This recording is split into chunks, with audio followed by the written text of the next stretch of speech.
So if you're a leader at a CPA firm and you feel like you've hit a wall, what's the first thing you think of? Probably finding more clients, right? Or maybe we just need to raise our rates. But what if I told you the real thing holding you back isn't out there? What if it's actually inside your own firm? Okay, let's get into it. Here's the big idea we're going to unpack. For so many firms, that ceiling on your growth, on your profitability, it's not really about the market at all.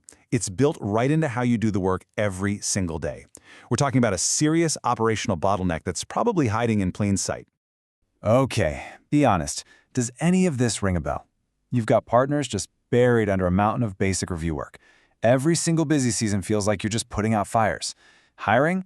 That's a constant fire drill. And that big strategic plan?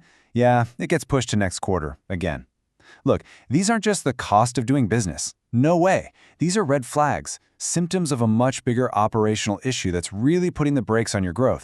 So let's actually give this thing a name. We're going to call it the leadership bottleneck. And it's this weird point where your most experienced people, your leaders, instead of being the engine for growth, they accidentally become the single biggest roadblock slowing the whole operation down. And boy, does this bottleneck create a nasty downward spiral.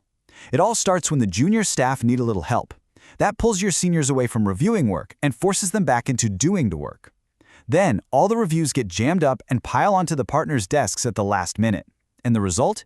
Your partners are stuck in the weeds, managing day-to-day tasks instead of actually steering the ship. So how in the world do you break out of that cycle? Well, it's not about working longer hours. It's about delegating smarter. Because when you get delegation right, it becomes a massive competitive advantage. And this right here is the key. You got to understand this. Profitability isn't just about getting bigger. It's about being more efficient. When your best people are freed up from the grind to focus on the high-value stuff, your whole firm just gets stronger and a heck of a lot more profitable. This is where something like strategic outsourcing really comes into play. When you start delegating those structured, repeatable accounting tasks, you get some pretty incredible results. All of a sudden, you have predictable workflows, your senior staff isn't so burnt out, and, this is the big one, you get more time for that high-level advisory work that really builds client relationships and drives the bottom line. Now, I know what you're thinking. If I outsource this, I'm going to lose control over quality. It's a totally valid concern. But here's the twist. The reality is the exact opposite. Think about it. When you're the one defining the playbook, setting all the standards, and you have a dedicated team whose only job is to run that playbook perfectly, your control actually gets stronger. It becomes more consistent, not weaker. And this way of thinking leads us to a whole new, modern playbook for building your firm. See, the decision to bring on an offshore partner, especially somewhere like India, isn't just about saving a few bucks anymore. It's a strategic move all about boosting your capability. So why India? Why is that such a focus? Well, it comes down to three huge reasons. First, you've got this massive pool of talent already trained up on US GAAP and tax rules. Second, you get real team stability. You can finally get off that merry-go-round of local hiring and retraining. And third, these teams are built from the ground up around process and discipline, meaning quality is just baked right in. The game plan for what to delegate is actually pretty straightforward. You keep all the strategic, judgment-heavy work in-house. So final sign-offs, client advisory, that all stays with you. Then you can delegate the execution-focused work, the bookkeeping, the reconciliations, the prep work, to a specialized team that just nails it every time. This division of labor is everything. All right, let's tie this all together and talk about what really matters, your firm's bottom line. Because a strong back office isn't just a nice to have, it's the absolute engine of your profitability. Just let that sink in for a second.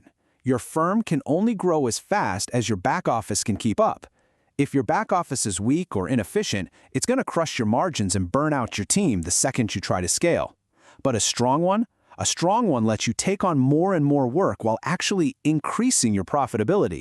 So this is probably the question on everyone's mind, right? It's the #1 concern for any leader looking at this model. Will the quality of our work suffer? And the answer is a simple, resounding no. You are always in the driver's seat. You're the one who sets the processes, the checklists, the standards for quality. Your offshore team's job is just to execute flawlessly inside that framework you created. And you know what? That usually means things get more consistent, not less. Okay, another really common question. Is this just for the big guys? Does this playbook only work if you're a massive firm? It's funny. It's often the small to mid-sized firms that feel the biggest, most immediate positive change. I mean, for them, just freeing up 1 or 2 partners from that daily operational grind can be completely transformative. It unlocks a ton of potential for real, strategic growth. So if there's one thing to take away from all this, it's that sustainable growth, it doesn't just happen by accident. It's the result of very deliberate, intentional choices about how your firm is built to operate. By redesigning your workflow and getting the right people doing the right work, you're not just surviving another busy season. You're intentionally building a firm that's more profitable, more resilient, and ready to scale into the future.